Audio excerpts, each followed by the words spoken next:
करूंगा और इसका प्रचार करूंगा। फिर भगवान विष्णु नारद जी को वह कथा सुनाने लगते हैं। यह कथा अत्यंत ज्ञानवर्धक है। इस कथा में मनुष्यों द्वारा किए जाने वाले पाप और पुण्यों का वर्णन किया गया है तथा उसके आधार पर मिलने वाली ऐसी नज़्म को यह कथा ध्यानपूर्वक सुननी चाहिए। आधा अधूरा ज्ञान घातक होता है। इसीलिए दोस्तों, आप इस कथा को पूरा अवश्य सुनिए। तो चलिए आपको सुनाते हैं वह कथा। भगवान विष्णु कहते हैं, हे देवर्षि, पूर्व काल की बात है। मध्य देश के एक नगर में एक ही समय पर 5 मनुष्यों की मृत्यु हो जाती है और वे सभी मृत्यु के पश्चात यमलोक में पहुंच जाते हैं। यमलोक पहुंचने पर वहां का दृश्य देखकर वे सभी भयभीत हो जाते हैं। उनका अंग अंग कांपने लगता है। यमलोक में विशालकाय आकार वाले यमराज सुवर्ण से बने सिंहासन पर विराजमान होते हैं। उनके पास चित्रगुप्त बैठे होते हैं, जिनके पास सभी प्राणियों का लेखा जोखा रखा हुआ है। यम के दूत प्राणियों को आगे धकेल रहे होते हैं। कुछ मनुष्य जोर जोर से विलाप कर रहे होते हैं, तो कुछ मनुष्य अत्यंत प्रसन्न होकर चल रहे होते हैं। स्वर्ग के द्वार से सुंदर प्रकाश दिखाई पड़ रहा होता है, तो वही नरक के द्वार से धधकती हुई अग्नि की ज्वालाएं दिखाई पड़ रही होती है।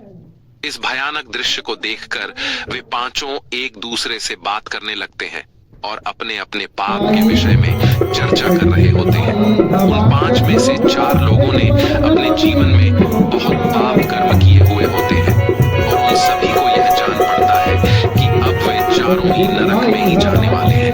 उन चारों में एक चोर होता है, दूसरी वेश्या होती है, तीसरा विद्वान ब्राह्मण होता है, तो चौथा एक राजा का सैनिक होता है तथा 5वां एक धनवान किसान होता है। वे पांचों अपने अपने कर्म फलों को भुगतने के लिए तैयार होते हैं। फिर एक एक करके सभी पापी और पुण्य आत्माएं आगे चल रही होती हैं। वे चारों एक दूसरे के पाप कर्मों के बारे में बताने लगते हैं। सबसे पहले वह चोर बोलने लगता है।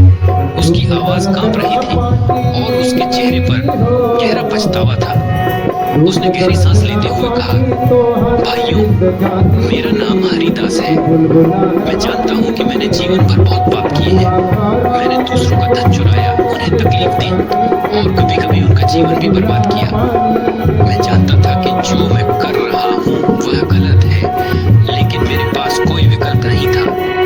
परिवार भूखा था, मेरे पास कोई काम नहीं था और हर कोई मुझे दुत्कारता था। मैंने चोरी से जो धन पाया उससे मैंने अपने परिवार का पेट भरा, पर अब मुझे इस बात का पछतावा है कि मैंने कितने लोगों को दुख पहुंचाया। अब यमराज मुझे दंड देंगे। मुझे डर है कि मुझे नरक की यातनाएं झेलनी पड़ेंगी। यह कहते हुए हरिदास की आंखों से आंसू बहने लगे। उसकी आवाज थरथराने लगी और उसका चेहरा अपराध बोध से भर गया। इसके बाद कमलिनी, जो एक वेश्या थी, अपनी व्यथा व्यक्त करने लगी। उसकी आवाज में भी दर्द और ग्लानि थी।